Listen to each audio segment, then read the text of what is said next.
After I lost my virginity, I said, who's next? Okay, let me tell you something. She ain't lying. Because when I lost my virginity, I lost my motherfucking mind. And it's even worse if you came from like a super strict household like myself, because I couldn't go nowhere, I couldn't do nothing. I could barely even spend the night over my friend's house who literally lived right across the street from me, bro. I could barely even go over in the house without it being a problem. Like, I would catch an anxiety attack if I even stepped foot in anybody's house. Okay, not to mention, like, growing up, I was known as like a little goody two shoes. Super smart, got good grades, didn't date nobody, wasn't into none of that. I would reject every guy that, like, try to like talk to me or anything like that. Like, I was really like true definition of a goody goody, right? But then your girl fucked around and got her first job. So you know what that means, right? I'm making my own money. I got a reason to not be home. And it's a bunch of teenagers and young adults working with me. So it was only a matter of time before something went down, right? Baby, it went down. It went all the way down. It went down. Oh yeah, not too long after I recorded that other video, I received this one. Like, this lady right here was answering to this one girl talking about when they lost their virginity, it was on and popping. Now, I will say this here. Regarding this lady right here, she says she grew up in a very strict household, religious and all that. Yeah, you can't do that. Because once someone gets a taste of the outside, it is on and popping. I know that because I grew up in a somewhat strict religious household. And I know once I got out there, I did the stuff I wanted to do. Because I wasn't shielded from the outside world, but there was a little resentment. You know what I'm saying? I don't know how I can put that. I mean, yeah, I was able to go be a kid, don't get me wrong, but a lot of the things I wanted to do, I could not do because strict family household. You know what I'm saying? So, my grandma, my mom, my aunties and uncles, cousins, were all religious. So it was kind of hard to do some of the things I wanted to do. And once I did become of age, I can admit I was doing some crazy shit. So I can relate with this second lady right here. Yeah, you don't do that. Because once somebody gets a taste of freedom, they finna act a fool. So you don't do that. Now, let me put it like this. There's still no excuse. You are still accountable for your own actions. You are. So if you finally go out there and get you some, you finally get a taste of what this real world is.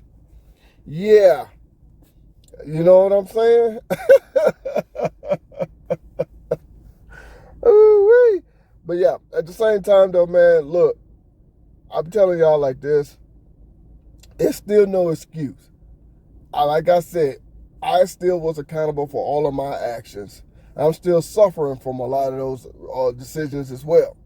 So yeah, I can tell you that it was not a good idea on my part to be out there wilding out, acting a fool. But hey, this is why we're trying to tell y'all ladies, if we experience it as men, y'all gonna experience it too. And the best way a man protects the women and children is by educating them. You see what I'm saying? And I've seen some households where the mom was real strict. Like my high school sweetheart her dad was real strict. He did not know that me and his daughter was dating in high school. Her mom and her sisters and brothers knew, but I was not known to him. I'll put it like that. He didn't know about me. I'm gonna put it like that. You know what I'm saying? So yeah, you can't do that because guess what? People are gonna do what they want to do. You're not gonna stop them. But that still is no excuse for your own actions. You still gotta pay for your own actions. Now, hopefully, this lady here didn't say too much about what was going on with her. She just said when she got her first job, now she had an excuse not to be at home. Now she can go out there and start wilding out. So, yeah. So I know what she is saying right there. Now she don't have to be at home. She's at work or can claim that she's at work. She said it was on and popping. See, I get it. We all want to protect our kids, but there is a way to do it. I can admit, me having a little girl, every time my little girl goes out and play with her friends and do whatever, I will 1,000,000 trillion admit I am nervous. But I know I cannot keep her restricted in the house. That's not fair to her. And one day when she gets out there, I know she's going to go buck wild. So I got to give her that freedom. I got to educate her. I got to talk to her. I got to, let her know, look, these can be the consequences of your actions. That's the best that you can do as a parent. You see what I'm saying? That's the best that you can do. And just pray and hope that your kids are listening and they learn, you know what I'm saying, as they go on. They remember everything mom and dad taught them. So they'll be like, you know what? My mom and my dad was talking about this. I'm going to take their advice. Or if they fall and bump their head, you just pick them up, make sure they're okay, and say, look, we tried to tell you this and that, blah, blah, blah. And hopefully they learn from it. That's what you can do. So this lady here said she grew up in a strict household. She couldn't even hang out with her friend that lived directly across the street. Yeah, you can't do that.